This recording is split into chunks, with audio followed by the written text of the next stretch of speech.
Dawn's shattering collapse in the high school hallway is not only a literal depiction of grief, but also a shift in narrative focus, from Buffy as lone warrior to Buffy as caregiver. Caring becomes heroism.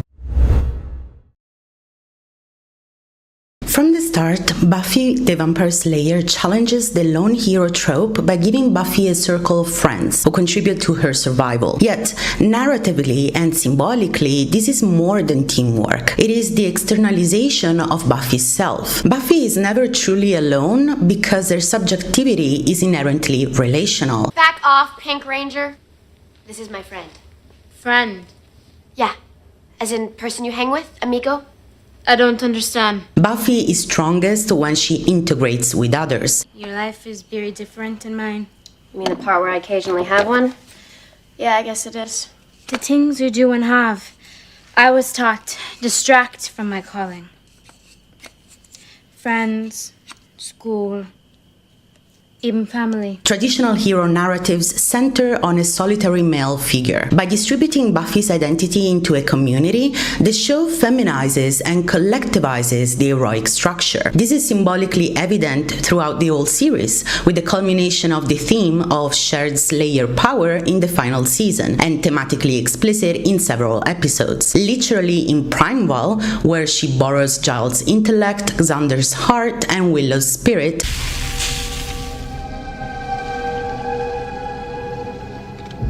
You can't last much longer. We can. We are forever. And in Who Are You?, where Buffy experiences her Slayer's Eat. But it's a journey that finds its peak at the arrival of Dawn into the series. Buffy, if you're going out, why don't you take your sister? Mom!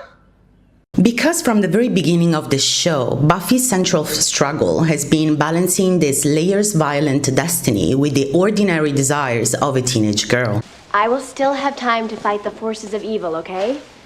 I just want to have a life. I want to do something normal.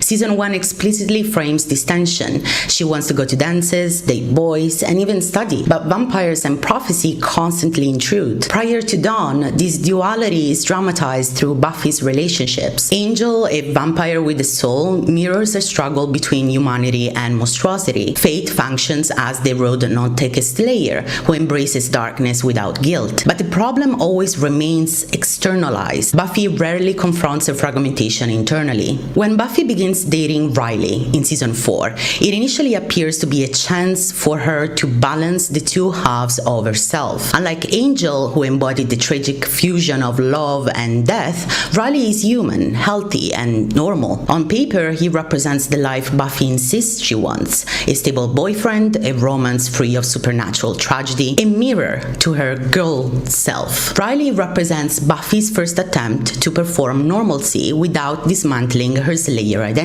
He's a soldier, yes, but in the end he's profoundly human. His vulnerabilities, his insecurities, his craving for mutual dependence. Buffy hopes Riley will anchor her to her humanity, but she miscalculates. Riley isn't built to withstand the power differential between them. Instead of grounding Buffy, he destabilizes her further by making her feel too much, too powerful, too distant from the human experience Riley embodies. Best case scenario, they turn me into Joe Normal. Just another guy. And that's not enough for you? It's not enough for you. Why would you say that? You're getting stronger every day, more powerful. I can't touch you. Every day you're just a little further out of my reach. Before we go any further, I just wanted to give a quick shout out and a big thanks to the people that became supporters in my Buy Me a Coffee page that I mentioned in my last video. I truly wasn't expecting anyone to support me in this way, so I really want to give a shout out to Fatma. Donovan is cancelled and someone that didn't leave their name, but you're seen anyway, and thank you so much. I appreciate it really a lot. Let's get back to the video. Buffy cannot borrow humanity through a boyfriend. Riley's jealousy reveals that this path is unsustainable because it hinges on denial. Buffy cannot dim her slayerhood enough to fit the mold of Riley's partner without fracturing herself. We were sparring, and he said not to hold back. And he's a little dented. But he said he was okay with it. And I think he's okay with it. Do you think he's okay with it? I'm sure he is. I mean, if he's not, you had to do it. I mean, he's right. You can't walk around pretending you're less than you are. In other words, Riley's function is to dramatize the failure of integrating girl and slayer through romantic assimilation. She tries to be normal by choosing a normal partner, but this attempt collapses because it externalizes responsibility for integration onto another person. Here's where Dawn's arrival in season 5 becomes essential. Riley is optional, Dawn is constitutive. Riley can leave, Dawn cannot be erased without Buffy also losing a part of herself. Riley represents compromise. Dawn represents wholeness. With Riley, Buffy tries to inhabit one side, the girl, while downplaying the other, the slayer. With Dawn, Buffy must learn to hold both together. Riley isn't a narrative dead end. He is a necessary failure. He prepares the ground for Dawn's arrival by showing us what doesn't work. If season 4 hadn't given Buffy the ordinary boyfriend she thought she wanted, Dawn's appearance in season 5 may have seemed arbitrary. Instead, it arrives as the natural correction, a family bond that forces Buffy to integrate humanity and slayerhood on new, inescapable terms. From a feminist perspective, Riley is not just the normal boyfriend, he's a deeply gendered construct. What are you doing? I'm going to the car. Buffy, I can't take you with me. You're not taking me with you. I am going and I am letting you come along. Buffy, it's not really your call. He embodies the patriarchal fantasy that a woman, even one with exceptional power, will find their balance by attaching herself to a man who represents stability, order, and heteronormative domesticity. Tell me what on earth they were giving you that I can't. They needed me.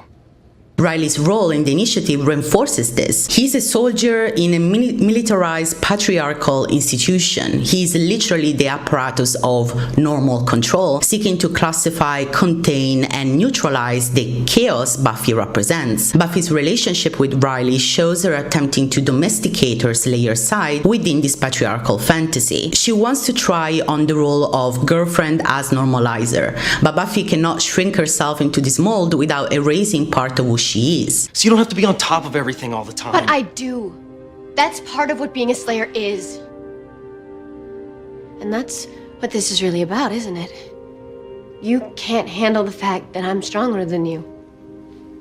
Dawn's introduction in season 5 reorients Buffy's integration quest away from romance and toward feminine kinship and chosen family. By centering sisterhood, the show privileges non-patriarchal relationality. Buffy's integration with Dawn succeeds because it recognizes that human wholesomeness isn't found in subsuming oneself under patriarchal norms, but in mutual recognition and shared responsibility, a feminist ethic of care. In season 5, the series rewrites its own continuity with a move both narratively risky and philosophically bold. Buffy Summers, who for 4 seasons has been the slayer, singular, lonely, chosen, suddenly has a young sister. Dawn Summers enters the diegesis fully integrated. The camera treats her as if she had always been present. Who is Dawn is less a plot twist than a metaphysical challenge. If a family is a set of shared memories, what happens when the memories are true for everyone but the universe? Season 5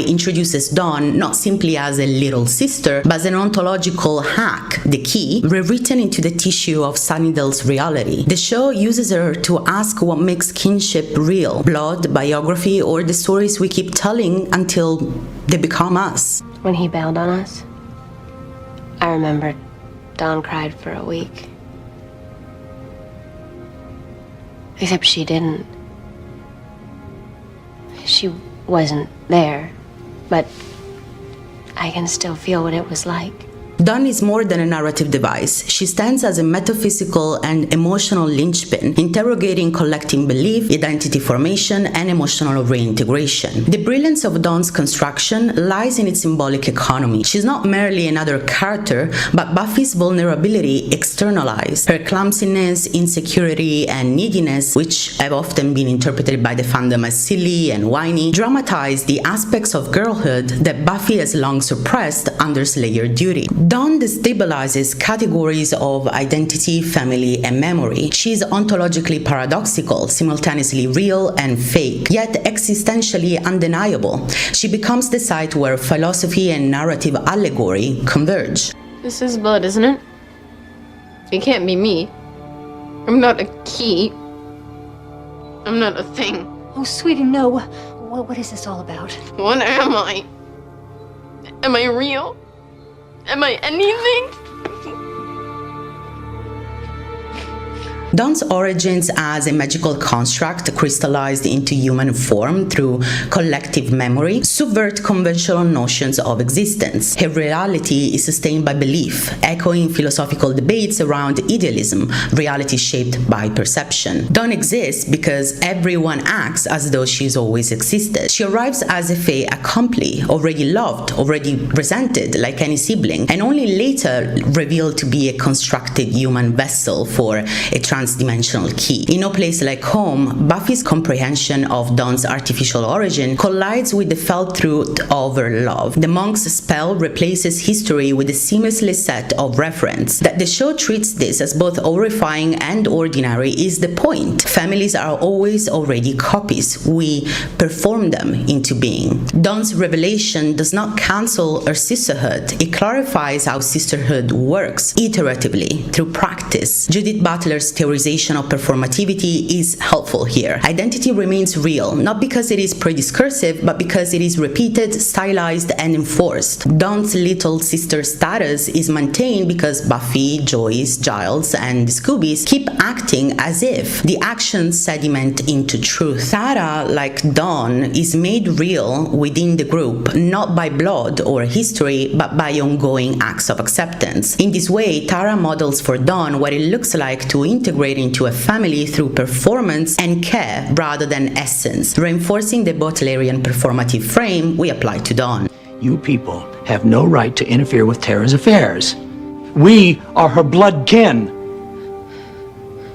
Who the hell are you? We're family. This show literalizes Butler. Dawn becomes a Summers by doing Summers daily. We've been going easy on her the last week, letting things slide. I don't think that's at all wise. You don't? And the best thing you can do now is behave exactly as you always have. Any special treatment at this stage is likely to undermine Dawn's sense of normality. You think so? Absolutely. Thanks. Dawn! Edmund Husserl's phenomenology suggests that reality is constituted in consciousness, but always within a life world shared with others. Dawn is validated through intersubjectivity. Everyone recognizes her as real. Her being is grounded not in metaphysical essence, but in relational acknowledgement. It doesn't matter where you came from or how you got here. You are my sister. This intersubjective recognition echoes Martin Buber's I-2 relation. We become real in the face of the other. Dawn's reality is ratified by the gaze of those who love her. The monks may have rewritten history, but it is the daily enactment of sibling life, quarrels, confidences, chores that constitutes Dawn's reality. She is Buffy's sister because both act as if she is Buffy's sister. Also, Dawn's arrival literizes Buffy's internal conflict. As a magical constructed sister, she embodies the side of Buffy that is just a girl. How'd you do that? It's what I do. You're just a girl. That's what I keep saying. Dawn operates as both a literal metaphysical construct and as a symbolic embodiment of Buffy's innocence, inner child, and unresolved fragments of identity. If in season 5 Buffy protects Dawn above all else, it's not just because it's her sister, but also because of what Dawn symbolizes: Buffy's girlhood, inner child, the most human and ordinary side. She's me. The monks made her out of me. I hold her, and I feel closer to her than... It's not just the memories they built. It's physical. Dawn is a part of me. The only part that I... As we said before, up until season 5, we've seen that Giles is Buffy's metaphorical mind, Xander is her heart, and Willow is her spirit. Dawn represents her humanity. The Slayer chooses to die, so this part of her may survive, because fundamentally Dawn is the epitome of why Buffy fights, the reason why she slays real and literal demons, so that the good, like Dawn, may live in it. The hardest thing in this world is to live in it. Be brave. Live. For me. From a mythological standpoint, Buffy's gesture echoes what Joseph Campbell describes in The Hero with 1,000 Faces as the hero's atonement. Death is your gift. Death Is your gift. Buffy, the warrior woman who has lived in shadow and violence, gives up everything so that a fragment of her lost innocence can survive. In this way, Dawn is both child and future. Campbell suggests the hero's journey ends not with domination, but with reconciliation and renewal. Buffy enacts this. Her atonement is literal, embodied, and sacrificial. The season uses Dawn to shift the show from adolescent allegory to adult ethics. The body exercises supernatural distractions. Joyce dies not from vampires or gods, but from an aneurysm, and it focuses on raw grief. Dawn's shattering collapse in the high school hallway is not only a literal depiction of grief, but also a shift in narrative focus, from Buffy as lone warrior to Buffy as caregiver. Caring becomes heroism. I have to know that you'll take care of her, that you'll keep her safe, that you'll love her like I love you.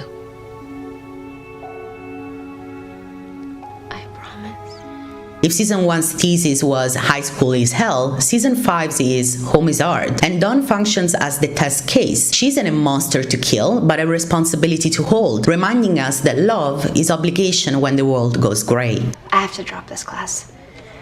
All my classes, actually. I'm not finishing this semester.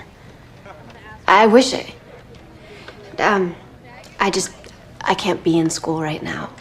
I have to take care of my sister. The show's most devastating Dawn beat may be in Forever, where she tries to resurrect Joyce. It's a scene about Care's boundaries. Buffy must prevent Dawn from doing something both understandable and catastrophic. Gregory Stevenson's televised morality notes how Buffy treats moral conflict as narrative engine rather than sermon. Here, the sisters navigate a clash of goods, love for the dead versus care for the living, not necessarily with a neat resolution, but a recommitment to each other. Up until Dawn's arrival, Buffy has always drawn a bright ethical line between human and non-human, the prime example being Killing Angel. Season 5 complicates that line by giving Buffy a human sister who is also a cosmic object. The instrument of chaos must be destroyed. Look at her that way again, and she will be the last thing you ever see. James and Mona Rocha's slayage essay on monsterism note the show's habit of valorizing human life while permitting easy demon slaying. Dawn short-circuits that moral shortcut. She is a non-human thing rendered human by care, while many human antagonists in the series will later demand non-lethal responses that fail. Buffy's decision to sacrifice herself for Dawn in The Gift crystallizes the ethical stakes. Dawn may be an artificial insertion, but she becomes the axis of moral obligation. They sent her to me, Giles. I think I have to take care of her. I want to.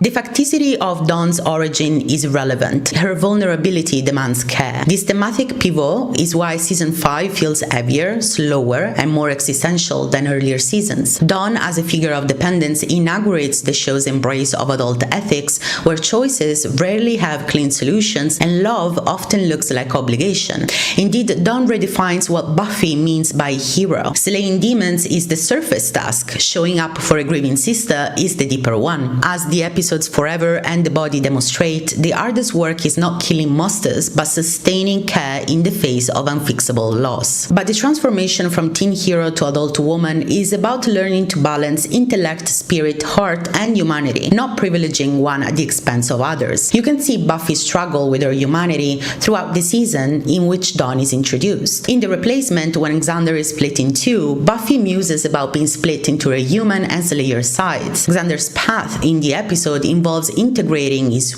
weaker side with his stronger side, and growing up for him isn't denying his weakness, but incorporating it into his fully formed self. I still don't get the original plan. I mean, why do it? The Slayer half would be like Slayer concentrate, pretty unkillable. But the two halves can't exist without each other. Kill the weaker Buffy half, and the Slayer half dies. Throughout the season, Glory and Ben share one body in a twisted version of what Buffy struggles with. Glory's power is diminished by Ben's humanity, and her inability to integrate Ben in her search for power leads Glory's sense of self and consciousness to be fractured. I'm thinking Ben's thoughts, and I'm feeling his feelings, and I can't kill the girl. Damn it. Ben longs for a normal human life, resenting the moments when Glory overtakes his body. Glory dismisses Ben as weak, a shell to be slaughtered off. Neither acknowledges the other as integral. Where Buffy embraces Dawn as a sister, Glory treats Ben as a parasite. This failure of integration seals their doom. Ben is killed by Giles in the finale because he cannot or will not sustain the contradiction. The contrast between Dawn and Glory Ben stages a larger ethical question. What happens when duality is embraced versus when it is disowned? By embracing Dawn, Buffy learns to reconcile Slayer and girl, power and care. This yields growth, allowing her to expand her identity. By disowning one another, Glory and Ben doom themselves. Their shared body becomes a battlefield with no possibility of peace. These twin arcs also raise ontological questions. If Dawn is a mythical construct, what makes her real? If Ben is a human who houses a god, what makes him human? The show suggests that ontology is less important than obligation. Thus, Season 5 reframes reality itself as relational. To exist is to be recognized, and to endure is to be cared for. I can't do it, Will. Don't worry. It's not like I don't have a life. I do. I have Dawn's life. Ready? The Dawn-Glory parallels also illuminate feminist critiques of power. Dawn embodies care, dependence, and kinship, themes traditionally coded feminine and devalued in patriarchal narratives. Mom, can I take care of her? Yet, Buffy's ultimate heroism is grounded not in slaying, but in care. Glory, by contrast, embodies domination, consumption, and solipsism. Her refusal of kinship reflects a patriarchal model of power that annihilates relation. Her downfall, thus, allegorizes the unsustainability of domination without care. By juxtaposing these figures, Buffy suggests that true strength lies not in godlike autonomy, but in the willingness to embrace vulnerability and relation. What are we gonna do?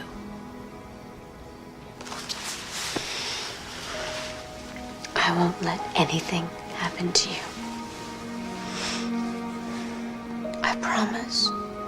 And if girlhood is what Dawn symbolizes, it makes sense that in Season 6, Dawn feels left out and forgotten. Buffy has been dealing with the reconciliation of her Slayer girl side since the beginning of the show, and in Season 6 it comes to a head. When she comes back to life, Buffy feels like she has ultimately lost that little part of humanity, in the sense of opposition to monstrosity, that made up the non-Slayer part of her. That's why she turns to Spike, which is a symbolic representation of her Slayer side, of her darker side. He's the only one she can engage with in her mind frame because everyone else only makes her super aware of what she should be like. It'll be better now that they can see you being happy.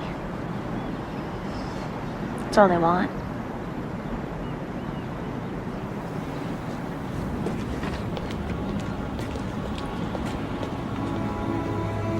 Buffy Buffy's emotional numbness leaves Dawn isolated and rebellious. We're already established that Buffy's leap in the gift is her Campbellian atonement, but season 5 is still framed in mythic terms. Glory is a god, Dawn is the key, the finale is a cosmic confrontation. Buffy's heroism is sacramental, extraordinary, transcendent. When Buffy returns from death, she does not return to the mythic heights of sacrifice, but to the mess of ordinary life. Here, the atonement becomes much harder. In season 5, Buffy dies for Dawn. In season 6, Buffy struggles to live with Dawn. Sacrificial heroism is easier than sustained presence. You're freaking invisible, Buffy. I know.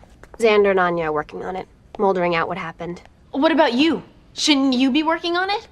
Of course I do. You even care about who did this to you, or if you're gonna be stuck this way? You're making jokes and flying pizzas. I don't think that's I can't talk to you like this. I can't see you. How can I talk to you if I can't see you? Dawn! From a Butlerian lens, Buffy stops repeating the performances of Sisterhood that stabilize Dawn's identity. Do you want us to go with you? We can do that. No. I need to go. Sorry. You should go. I'll be safe here with the others. Don't worry about me. The result, Dawn spirals, fearing she isn't real or valued. If season 5 establishes Dawn as innocence worth dying for, season 6 complicates this allegory by showing the difficulty of living with innocence once it has been lost. In Jungian terms, Dawn becomes Buffy's disowned anima. Buffy's retreat into Spike's arms is significant because he allows her to exist in what Julia Kristeva might call the abject, a space outside the symbolic order, where shame, desire, and destruction intermingle. By turning away from Dawn towards Spike, Buffy dramatizes the psychological dynamic of splitting. One side of her identity, darkness, violence, desire, is indulged, while the other, innocence, care, relationality, is abandoned. I'm sorry. No, you're not. You're never here. You can't even stand to be around me. That is not true. You don't want to be here with me. You didn't want to come back. I know that.